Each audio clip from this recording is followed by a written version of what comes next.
పాడి పశువులు కొనించడమే కాకుండా అమ్ములను తీసుకొని వచ్చి కాంపిటీషన్ క్రియేట్ చేసి చంద్రబాబు మూసేసిన చిత్తూరు డైరీ లాంటివి కూడా తెరిపించి ఈరోజు పాడి రైతులందరికీ కూడా ఈ 58 నెలల కాలంలోనే ప్రతి లీటరు కూడా 10 రూపాయల నుంచి 22 రూపాయలు పెరిగిన మాట ఈ 58 నెలల కాలంలోనే మీ బిడ్డ పాలనలోనే అని చెప్పడానికి గర్వపడతా ఉన్నాను.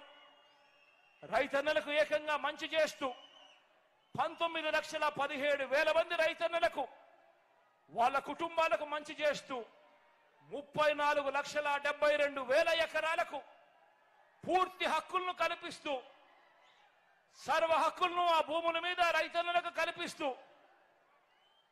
ఆ రైతన్నలకు 22A కింద కానీ సర్వ హక్కులు కల్పించడం కానీ తీసేయడం కానీ సర్వ హక్కులు కల్పించడం కానీ జరుగుతా ఉన్నది కూడా కేవలం ఈ 58 నెలల కాలంలోనే మీ బిడ్డ ముఖ్యమంత్రి అయిన తర్వాతే అని చెప్పడానికి గర్వపడతా ఉన్నాను.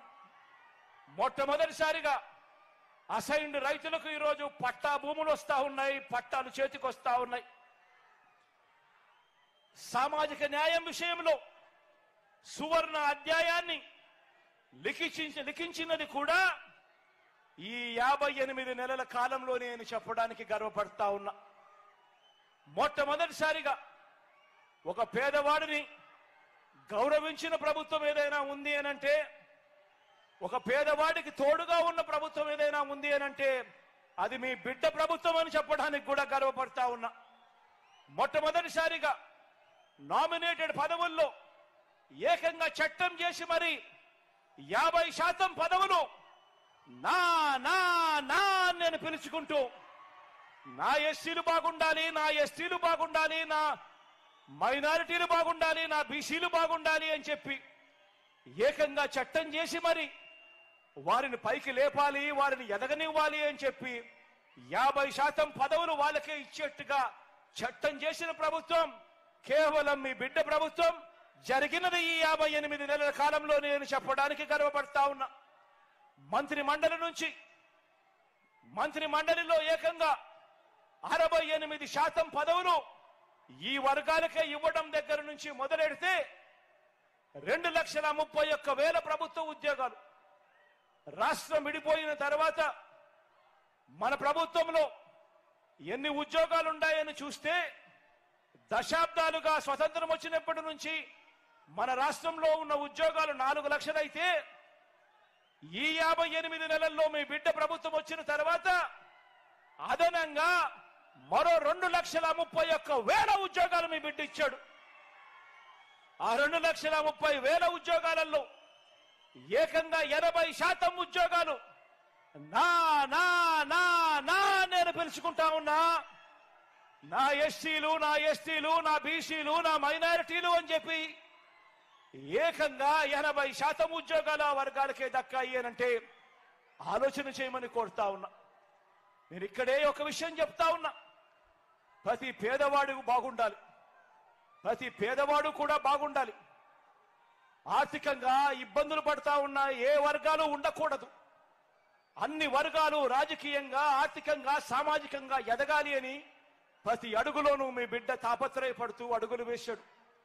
ఇందులో భాగంగా ఏకంగా 2,70,000 కోట్ల రూపాయలు ఎప్పుడూ జరగని విధంగా ఈ 2,70,000 కోట్ల రూపాయలలో కూడా ఏకంగా 75% పైగా ఈ సామాజిక వర్గాలకే అందాయి.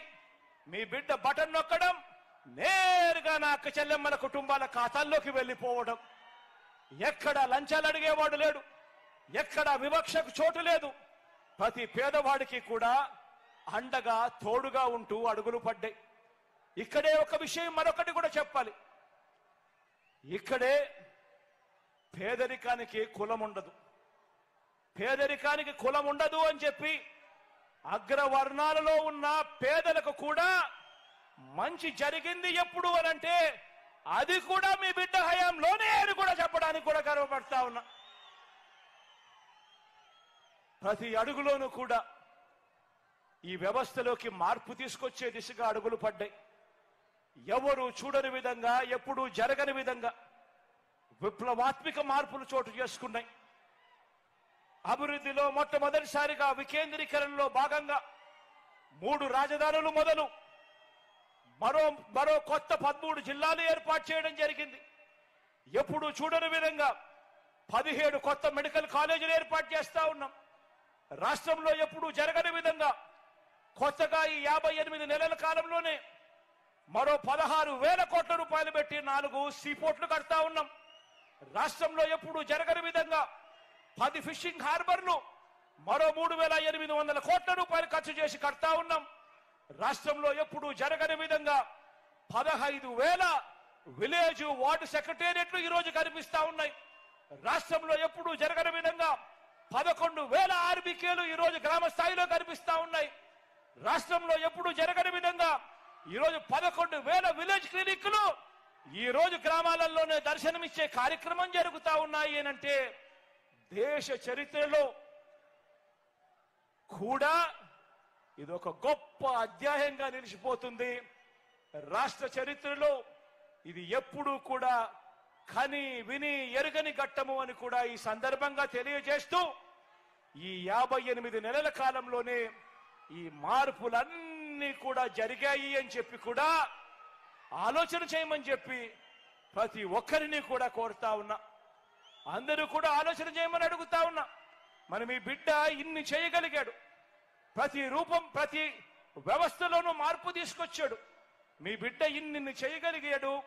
కానీ ఎందుకు 14 ఏళ్లు ముఖ్యమంత్రిగా ఉన్న చంద్రబాబు నాయుడు గారు, 3 సార్లు ముఖ్యమంత్రి అయిన చంద్రబాబు నాయుడు గారు, 75 ఏళ్ల వయసున్న చంద్రబాబు నాయుడు గారు ఎందుకు చేయలేకపోయారు మీ బిడ్డ చేసినట్టుగా అన్నది ప్రతి ఒక్కరూ కూడా ఆలోచన చేయమని కోరుతా ఉన్నా.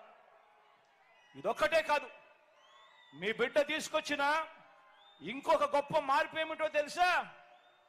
మీ బిడ్డ తీసుకొచ్చిన ఇంకో గొప్ప మార్పు విశ్వసనీయత అన్న పదానికి అర్థం తీసుకొని రావడం మీ బిడ్డ తీసుకొచ్చిన ఇంకో పెద్ద గొప్ప మార్పు అని కూడా ఈ సందర్భంగా చెప్తా ఉన్నా. ఇంతకు ముందు మేనిఫెస్టోలు అని అంటే చెత్తబుట్టలో పడేసేవాళ్ళు. ఎన్నికలప్పుడు మాత్రం రంగురంగుల మేనిఫెస్టోలు కనిపించేటివి. ఎన్నికలప్పుడు ప్రజలను మోసం చేసేవాళ్ళు.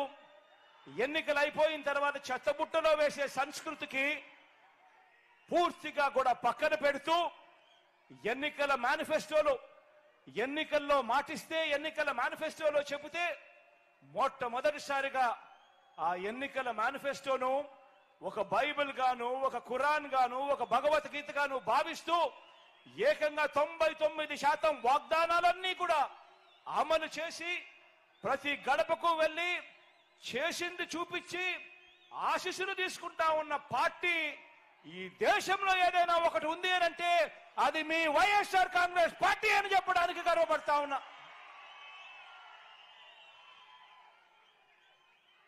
మనం ఈ 58 నెలల్లో తీసుకువచ్చిన ఈ మార్పుల్లో 58 నెలలే మనకు పట్టింది. మీ బిడ్డకు ఈ 58 నెలలే పట్టింది. 58 నెలల్లో మీ బిడ్డ తీసుకొచ్చిన ఈ మార్పుల్లో ఒక 10% గాని లేదా వదిలే ఒక 5% గాని చంద్రబాబు నాయుడు